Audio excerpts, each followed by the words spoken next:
পুরুষোত্তম মাস উপলক্ষে আমরা করছি বৃন্দাবনের গোবর্ধন পরিক্রমা। প্রচণ্ড গরম পড়েছে, তাতে কি আছে, বৃন্দাবনে আসবো আর গোবর্ধন পরিক্রমা করব না? আমাদের সঙ্গে সঙ্গে চলছে গোবর্ধন। আমাদের কখনো সাথ ছাড়ছে না, সবসময় আমাদের সঙ্গে সঙ্গে চলছে একদম। তো প্রচুর রোদ আর প্রচণ্ড ঠান্ডা, মানে ঠান্ডা মানে রোদের তাপে ঠান্ডা না, আমার ঠান্ডা লেগেছে। আপনারা অনেকেই আমার কাছে জানতে চেয়েছেন যে প্রভুজি এই মুহূর্তে বৃন্দাবনে কেমন গরম পড়েছে। এই মুহূর্তে বৃন্দাবনে কিন্তু প্রচণ্ড গরম। আপনারা যারা আসার পরিকল্পনা করছেন একটু সাবধানে আসবেন, যদি শরীরে প্রবলেম থাকে না আসাটাই ভালো। তবে পুরুষোত্তম মাস উপলক্ষে আসতে চাইলে আসতে পারেন। তো প্রিয় বন্ধুরা, ভিডিওটি সম্পূর্ণভাবে শুরু করবার আগে আপনাদের কাছে বিনম্র অনুরোধ, আমাদের এই মায়াপুর ব্লগ ইউটিউব চ্যানেলের নতুন সদস্য হলে চ্যানেলটি সাবস্ক্রাইব করবেন, বেল আইকনটি অল করে রাখবেন, আর ফেসবুক পেজ থেকে দেখলে পেজটিকে ফলো করে রাখতে ভুলবেন না। কেননা মায়াপুর এবং বৃন্দাবন যত সমস্ত সনাতন ধর্মের বিভিন্ন ধর্মীয় স্থানগুলো আপনাদের সামনে আমি সুন্দরভাবে বাংলায় উপস্থাপন করার চেষ্টা করি। যাই হোক, আমরা এই গোবর্ধন পরিক্রমা আজ করতে করতে গোবর্ধন লীলাটাও আমরা শ্রবণ করব। প্রিয় বন্ধুরা, দেখতেই পাচ্ছেন এই যাত্রাপথে ছোট্ট ছোট্ট বাচ্চারা এই পাথরের পথ দিয়ে খালি পায়ে হেঁটে চলেছে এই গোবর্ধন পরিক্রমা করবার জন্য। কিন্তু অনেকেই আছে শারীরিকভাবে সক্ষম হবার সঙ্গেও তারা কিন্তু গাড়িতে করে করছে। যদিও বা আমাদের সঙ্গে আগত 40 জনা ভক্তের মধ্যে প্রায় 16 জনা ভক্ত পায়ে হেঁটে করছে, আর বাকি সবাই কিন্তু গাড়িতে করে করছে। আপনারা অনেকেই ভাবেন যে বৃন্দাবনে যদি একটু মাথা গোঁজার ঠাঁই হতো, তার জন্য অনেকেই গোবর্ধন পর্বতে এসে সুন্দর এরকমভাবে পাথরের পর পাথর রেখে তারা কিন্তু একটা বাড়ি বানিয়ে যায়। যাই হোক, এটাও কিন্তু একটা আসক্তির ব্যাপার। এই পুরুষোত্তম মাসের বিশেষ তিথিতে আমরা যে এই গোবর্ধন পর্বত পরিক্রমা করতে পারছি, এটা কিন্তু আমার ভাগ্য ভালো নয়, আমাদের 14 পুরুষের ভাগ্য ভালো যে এই বিশেষ তিথিতে আমরা গোবর্ধন পর্বত পরিক্রমা করতে পারছি।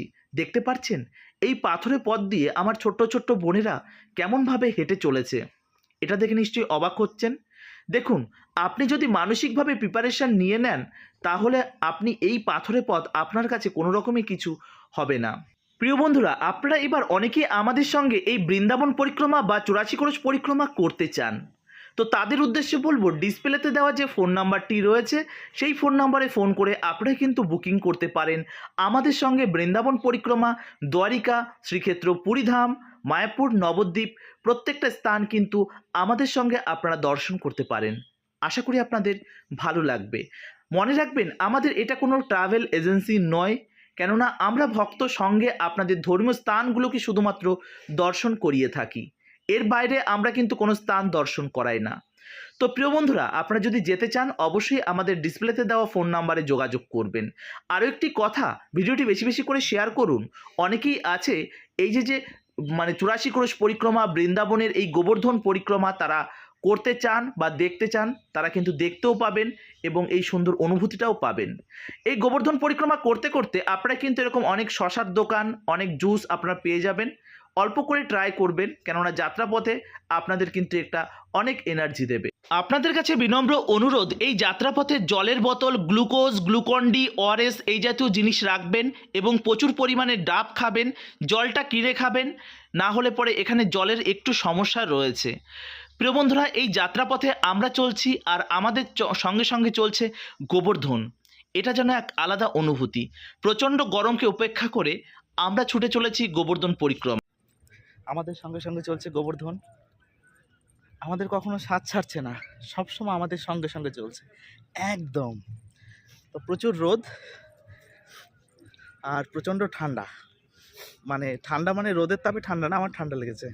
প্রিয় বন্ধুরা, এই যাত্রাপথে আপনারা পেয়ে যাবেন এই ফলটি। এই ফলটি সাধারণত রামফল নামে পরিচিত। খেতে মিষ্টি আলু বা শাকালুর মতন খেতে, আপনারা ট্রাই করবেন, ভালো লাগবে। প্রিয় বন্ধুরা, এই যাত্রাপথে আমরা কিন্তু আর কিছুটা পথ গেলেই আমরা কিন্তু প্রবেশ করব উত্তরপ্রদেশ থেকে রাজস্থানের মধ্যে। এই যে গোবর্ধন পর্বত আমরা পরিক্রমা করছি, এটা ভগবান কৃষ্ণকে পরিক্রমা করা, আর গোবর্ধন কিন্তু করতে করতে আমরা যে স্থানে এসে উপস্থিত হয়েছি, এই উত্তরপ্রদেশ এবং রাজস্থান বর্ডারের ঠিক মাঝখানটায়। তো আমরা এখন ইউপি ক্রস করে আমরা রাজস্থানের মধ্যে পড়বো, কেননা এই গোবর্ধন পরিক্রমা করতে গেলে আমাদের রাজস্থানের মধ্যে পড়তে হয়। সো আমরা এখন রাজস্থান বর্ডারের মধ্যে প্রবেশ করব। প্রিয় বন্ধুরা, এবার আমরা এই যাত্রাপথ দিয়ে যেতে যেতে আমরা দর্শন করব গোবর্ধন পর্বত এবং বিভিন্ন রকমের নীল গাই আমরা কিন্তু দেখতে পাবো। আর সঙ্গে রয়েছে বানর সেনা। মনে রাখবেন, এই যাত্রাপথে অনেক জায়গা রয়েছে যেখানে কিন্তু এরকম অনেক জলের কল আপনারা দেখতে পাবেন দুমুখওয়ালা। এটা কিন্তু আমার কাছে বেশ ইউনিক লেগেছে। প্রিয় বন্ধুরা, এই যাত্রাপথটি সত্যি অসাধারণ। আপনারা যখন কার্তিক মাস বা দামোদর মাসে আমাদের সঙ্গে এই বৃন্দাবন পরিক্রমার জন্য বুকিং করিয়ে আসবেন, তখন অনুভব করতে পারবেন এই জায়গাগুলো তখন ঠান্ডা ঠান্ডা থাকে, এক আলাদা অনুভূতি।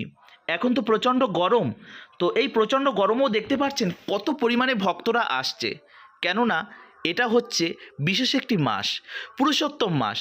ভগবান বলছেন যে এটা হচ্ছে এক্সট্রা বেনিফিটের একটি মাস, তো যে কারণে এই মাসে প্রচুর ভক্তরা চলে আসেন। তো এই কথায় কথায় আমরা কিন্তু এখন এসে উপস্থিত হয়েছি মুখারাবিন্দ, দেখতে পাচ্ছেন। আর এই মুখারাবিন্দে আসলে অবশ্যই মনে রাখবেন, এখানে যে জিলাপি পাওয়া যায় সেই জিলাপিটা হচ্ছে আলুর জিলাপি। এই জিলাপিটা একদমই কিন্তু আপনারা মিস করবেন না। আমিও কিন্তু মিস করিনি, আমিও কিন্তু ট্রাই করেছি। পরিক্রমা করতে করতে আমরা যে মন্দিরটা এসেছি, এই মন্দিরটা আপনাদেরও পড়বে। আর এখানকার ফেমাস হচ্ছে আলুর জিলাপি, সেটা খেতে খুব ভালো। আমরা ট্রাই করব এবং কেমন লাগে সেটা খেতে, সেটা আমরা করতে। আমরা আলুর জিলাপি নিয়ে নিয়েছি এবং টেস্ট করে দেখব কেমন লাগে। শুনেছি খুব ভালো লাগে খেতে, তো চলুন টেস্ট করে দেখা যাক। আমি একা আছি তো তার জন্য আমি এক হাতে ক্যামেরা রয়েছে আর এক হাতে জিলাপি রয়েছে, আমি আপনাদের দেখাতে পারবো না। তো আপনারা উপলব্ধি করুন কেমন। আমি কিন্তু এখান থেকে আলুর জিলাপিটা ট্রাই করেছিলাম, খেতে কিন্তু বেশ ভালো লেগেছে। যে কারণে যখনই আসি না কেন মুখারাবিন্দের এই স্থান থেকে আমি কিন্তু আলুর জিলাপি ট্রাই করি। এই জায়গাটি আমাদের প্রত্যেকের কাছে কিন্তু অত্যন্ত গুরুত্বপূর্ণ এবং ভীষণ জনপ্রিয় একটি স্থান। কেননা ভগবান কৃষ্ণ ঠিক এই স্থানেই কিন্তু গোবর্ধনকে তিনি ধারণ করেছিলেন। এটা হচ্ছে গোবর্ধনের মুখ, যে কারণে জায়গাটির নাম হচ্ছে মুখারাবিন্দ। প্রিয় বন্ধুরা, আপনারা যখন আসবেন তখন যদি ভেতর দিয়ে আপনারা গোবর্ধন পরিক্রমা করেন তাহলে কিন্তু এই স্থানটি আপনারা পাবেন। অবশ্যই এই স্থানটি আপনারা দর্শন করবেন। যাই হোক, এই যাত্রাপথে যেতে যেতে আমাদের কিন্তু বেশ ক্লান্তি আসবে, যে কারণে অনেক ছায়া জায়গা আপনি পাবেন, সেখানে কিন্তু একটু রেস্ট নেবেন, যে কারণে আমাদের সময়টা একটু বেশি লাগে। দীর্ঘ রোদের পর জায়গাটা সত্যি খুব শান্ত এবং ঠান্ডা। আপনারা যখন পরিক্রমা করবেন এই জায়গাটা অবশ্যই আপনাদের পড়বে। জায়গাটার লোকেশনটা দেখতে পাচ্ছি, এখানে একটা ভাঙা বাস পড়ে রয়েছে আর রয়েছে দুটো কল। জানি না আপনারা যখন আসবেন তখন এটা থাকবে কি না থাকবে, তো না থাকলে জিজ্ঞাসা করবেন ওটা কোথায় গেছে। যদি বলে কে বলেছে, বলবেন মায়াপুর ব্লক বলেছে। আমরা অলরেডি 10 কিলোমিটার মতন পরিক্রমা করে ফেলেছি। মাঝখানে কিছুটা সময় আমরা রাস্তায় উঠেছিলাম, আমাদের গোবর্ধনের মধ্যে আবার মিশিয়ে দিয়েছে। কি বলবো, প্রচণ্ড রোদ, কষ্ট তেমন একটা হচ্ছে না, কিন্তু রোদে একটু প্রবলেম হচ্ছে, ঠান্ডা লেগেছে তো যাই হোক, চলুন এখানে একটু রেস্ট নিয়ে। এদিকে রয়েছে কল, ডিফারেন্ট ক্যাটাগরি, আর এদিকে সব ডিভোটিরা রয়েছে। হরে কৃষ্ণা, রাধে রাধে। তো পরিক্রমা করতে করতে আমরা রাধাকুণ্ডের ঠিক কাছে চলে এসেছি, কিন্তু এখনও আছে 2.5 কিলোমিটার থেকে 3 কিলোমিটার। কিন্তু এই 2.5 থেকে 3 কিলোমিটারটা যেন শেষ হচ্ছে না। মানে যেটা বড় পরিক্রমা বলে আর ছোটি পরিক্রমা, অলরেডি বড় পরিক্রমা আমরা শেষ করে ছোটি পরিক্রমার মধ্যে আছি। তো মানে কি বলবো, এটা মানে এই যে আর যে 2 কিলোমিটার 2.5 কিলোমিটার মতন আছে, এই 2 কিলোমিটার 2.5 কিলোমিটারই প্রচণ্ড কষ্ট বলা চলে না। তো যাই হোক, চলুন আমরা রাধাকুণ্ডে গিয়ে আপনাদের দর্শন করাচ্ছি, আর ওখানে গিয়ে মায়াপুর ব্লক আপনাদেরকে আরো সুন্দরভাবে দর্শন করাবে। আমরা যখন গোবর্ধন পর্বত পরিক্রমা করতে করতে রাস্তায় উঠে যাই, মানে রাধাকুণ্ডের একদম কাছে এসে পৌঁছে যাই, ঠিক তখন আমাদের কষ্ট কিন্তু আরও দ্বিগুণ বেড়ে যায়। পায়ের একটা প্রবলেম হয়ে যায়, কেননা এই দীর্ঘ যাত্রাপথে বেশ খানিকটা পথই কিন্তু আমাদের খালি পায়ে অতিক্রম করতে হয়। বাড়িতে খালি পায়ে না থাকার কারণে আমাদের কিন্তু অনেক সমস্যা হয়। আর দেখতে পাবেন এরকম অনেক জায়গা যেখানে বারবার বলছে প্যার কা থাকান দূর করো, প্যার কা থাকান দূর করো। এই জায়গাটি, এটা কিন্তু আমার বেশ মজা লাগে। যাই হোক, আমি কখনো ট্রাই করিনি, আপনাদের বলবো আপনারাও করবেন না, করলে আরও প্রবলেমই হবে। দেখতে পাচ্ছেন এমন দণ্ডপথ করতে করতে অনেক ভক্তরা কিন্তু এই গোবর্ধন পরিক্রমা করে থাকেন। আপনারা চাইলে আপনারাও করতে পারেন। করতে করতে কখন যে সন্ধ্যা লেগে গেল আমরা নিজেও বুঝতে পারলাম না। তবে আমরা ভেবেছিলাম সন্ধ্যার আগে রাধাকুণ্ডে পৌঁছাবো, কিন্তু মনে হয় সেটা সম্ভব হবে না, কেননা শরীর এবং পা দুটোই ছেড়ে দিয়েছে। সেটা যাই হোক, সন্ধ্যা লেগে গেছে প্রায়, আর আমরা কিন্তু পৌঁছে গেছি রাধাকুণ্ডের একদম কাছে। এখন আমরা প্রবেশ করব রাধাকুণ্ডে। আপনারা অনেকেই আমাদেরকে রাধাকুণ্ডে দীপদান করতে বলেছিলেন। রাধাকুণ্ডের গলিতে আমরা ঢুকে গেছি, প্রচণ্ড টায়ার্ড। আর চলুন আমরা রাধাকুণ্ডটা দর্শন করি। দেখতেই পাচ্ছেন এটা হচ্ছে রাধাকুণ্ডের গলি। আপনারা যখন আসবেন তখন এই গলিতে দেখতে পাবেন।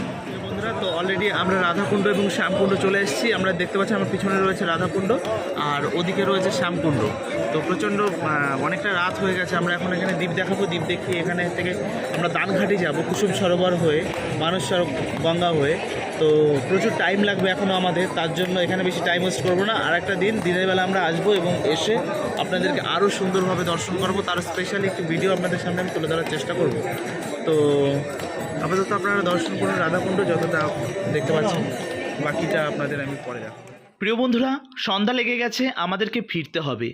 প্রচণ্ড গরম এবং টায়ার্ড, প্রচণ্ড মাথা যন্ত্রণা করছে, কেননা এই দীর্ঘ যাত্রাপথে মানে এই গরমের টাইমে বুঝতেই পারছেন।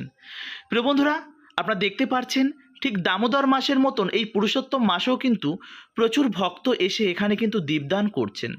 আপনারা অনেকেই আমাকে দীপদান করতে বলেছিলেন, আমি তাদের জন্য নামগোত্র সহকারে দীপদান করিয়েছি। আপনারা চাইলে আপনারও প্রিয় মানুষটার জন্য এবং আপনার জন্য দীপদান করাতে পারেন। আপনার নাম এবং গোত্র আমাদের কমেন্ট সেকশানে দিয়ে দেবেন। আমরা অবশ্যই আপনাদের জন্য দীপদান করব, রাধাকুণ্ডে হোক বা বৃন্দাবনের যে কোনো প্রান্তে। প্রিয় বন্ধুরা, এর জন্য কোনো রকম কোনো অর্থ ডোনেশনের প্রয়োজন নেই। আপনারা চাইলে আপনাদের জন্য এটুকু আপনাদের এই দাস করতেই পারে। তো প্রিয় বন্ধুরা, আপনারা নেক্সট বৃন্দাবনে আসার পরিকল্পনা করুন আর অবশ্যই আসুন। আমি প্রত্যেকের কাছে অনুরোধ করব, একবার হলেও এই ব্রজমণ্ডল ভূমিতে আপনাদের আসা উচিত। হচ্ছে শ্যামকুণ্ড, দেখতেই পাচ্ছেন শ্যামকুণ্ড কতটা শুনশান এবং অন্ধকার, এখানে কেউ বসে নেই। কিন্তু রাধাকুণ্ড কত সুন্দর জমজমাট, একবার দেখুন পেছনে দেখুন রাধাকুণ্ড। তাহলে বুঝতেই পাচ্ছেন এখানে রাধারানীর রাত চলে।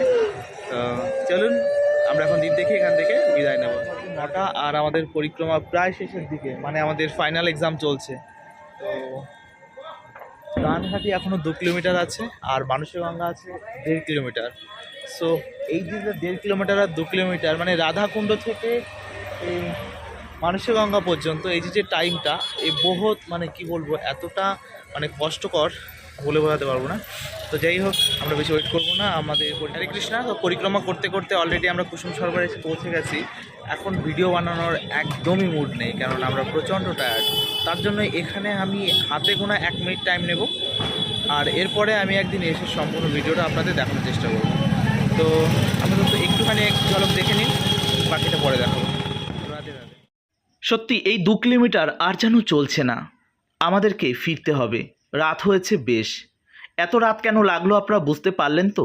রেস্ট নিতে নিতে এসেছি, যে কারণেই কিন্তু রাত হয়েছে। 10টা। তো অলরেডি আমরা আমাদের পরিক্রমা শেষ করে ফেলেছি। আমরা দানঘাটি থেকে স্টার্ট করেছিলাম আর দানঘাটিতে এসেই আমরা সমাপ্ত করেছি। আমরা পুরো মানে অন্তিম স্থান। তো আমাদের পরিক্রমা এখানেই শেষ হয়েছে। সো আপাতত আমরা রুমের দিকে